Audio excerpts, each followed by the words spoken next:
मुख्यमंत्री गाजीपुर आए, गाजीपुर के लिए क्या लाए। मुख्यमंत्री योगी आदित्यनाथ के 9 सितंबर को गाजीपुर आने और लौटने के साथ ही सोशल मीडिया पर यह सवाल उठने लगे थे। वैसे कहा जाता है कि मांगने से ही कुछ मिलता है, मगर अफसोस कि गाजीपुर में मुख्यमंत्री से किसी ने कुछ नहीं मांगा। ऐसा भी नहीं कि मांगने का किसी को मौका ही नहीं मिला, मौका भरपूर मिला। छात्रों की गाजीपुर में विश्वविद्यालय की मांग पुरानी है। अहम बात यह कि इस मांग को लेकर आंदोलनों की अगुवाई पीजी कॉलेज के छात्र करते रहे हैं और सुखद संयोग यह कि मुख्यमंत्री का पूरा कार्यक्रम भी पीजी कॉलेज में ही संपन्न हुआ। मुख्य कार्यक्रम पीजी कॉलेज के संस्थापक बाबू राजेश्वर प्रसाद सिंह की प्रतिमा के लोकार्पण का था और आखिर में पीजी कॉलेज के मैदान में मुख्यमंत्री जनसभा को भी संबोधित किए। मगर मंच पर मौजूद भाजपा के जनप्रतिनिधियों ने गाजीपुर में विश्वविद्यालय की चर्चा तक नहीं की। भाजपा जनप्रतिनिधियों में सबसे पहले एमएलसी विशाल सिंह चंचल बोले, बल्कि वह तो जनप्रतिनिधि होने की अपनी नैतिक जिम्मेदारी भूल मुख्यमंत्री के बखान में ही रह गए और कहे कि महाराज जी के राज में गाजीपुर माफियाओं के आतंक से मुक्त हो चुका है। अपनी इस बात को और पुख्ता करने के लिए चंचल गाजीपुर शहर के लंका के रहने वाले किसी व्यापारी संग हुई अपनी बातचीत का हवाला भी दिए। चंचल की उस बात पर मुख्यमंत्री कितना मुग्ध हुए इसका अंदाजा तो नहीं मिला, मगर अपने भाषण में मुख्यमंत्री चंचल के उस कथन को उद्धृत करने की भी जरूरत नहीं समझे। अलबत्ता मौजूद जनसमूह में चंचल के मुंह से गाजीपुर के माफियाओं की बात सुन जरूर खुसुर फुसुर शुरू हो गई थी।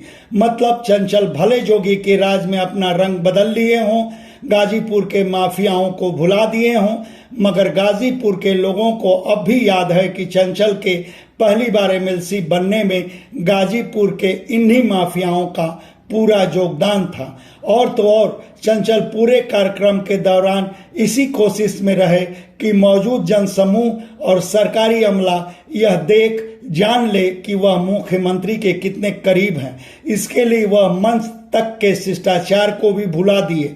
मुख्यमंत्री के दाहिने बैठे पीजी कॉलेज के प्रबंधक अजीत सिंह स्वागत भाषण के लिए गए तो अपनी कुर्सी छोड़कर चंचल उनकी कुर्सी पर जा बिराजे और मुख्यमंत्री से सटकर कुछ कहे।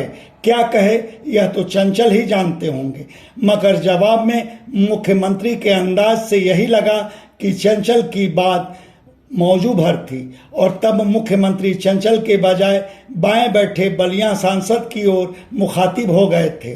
फिर जब बलिया सांसद बीरेन्द्र सिंह मस्त की बोलने की बारी आई तो वह अपने निर्वाचन क्षेत्र में रेवतीपुर क्षेत्र के हटहटा गांव में विगत दिनों गंगा की बाढ़ में हुए नाव हादसे का जिक्र कर वहां पुल की मांग किए।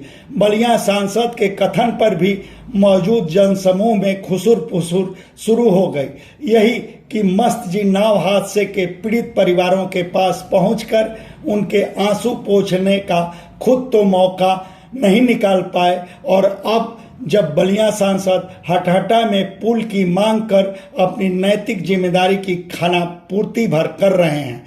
खैर, मुख्यमंत्री के लौटने के बाद राजनीतिक हलके में उनकी जनसभा में भीड़ को लेकर भी आकलन शुरू हो गया था।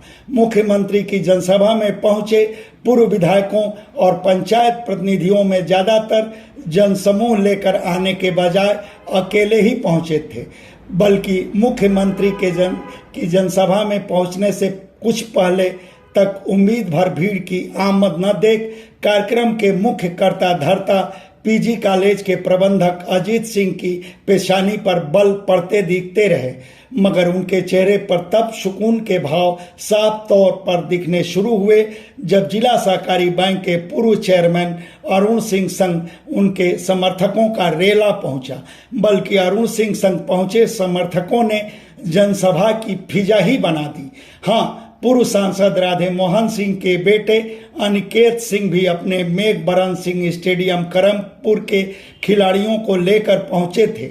उन खिलाड़ियों के चेहरे पर मुख्यमंत्री योगी आदित्यनाथ के लिए कृतज्ञता के भाव साफ दिख रहे थे। वह भाव दिखते भी क्यों ना, योगी ने उन्हें स्टेडियम को हॉकी अकादमी बनाकर सौगात जो दी है। खैर, राजनीतिक हलके में माना यही जा रहा है कि मुख्यमंत्री की जनसभा में करीब 8,000 की भीड़ थी और उसमें भी आधे के करीब जिला सहकारी बैंक के पूर्व चेयरमैन अरुण सिंह के ही समर्थक थे। उधर सरकारी खुफिया रिपोर्ट के मुताबिक भीड़ 10-12 हजार की थी और उसमें अरुण सिंह के समर्थक भी कम नहीं थे। धन्यवाद। ब्यूरो रिपोर्ट, आजकल समाचार। आप सबसे आग्रह है कि हमारे चैनल को लाइक करें, शेयर करें, सब्सक्राइब करें और फेसबुक यूजर हैं तो हमारे पेज को लाइक करना ना भूलें।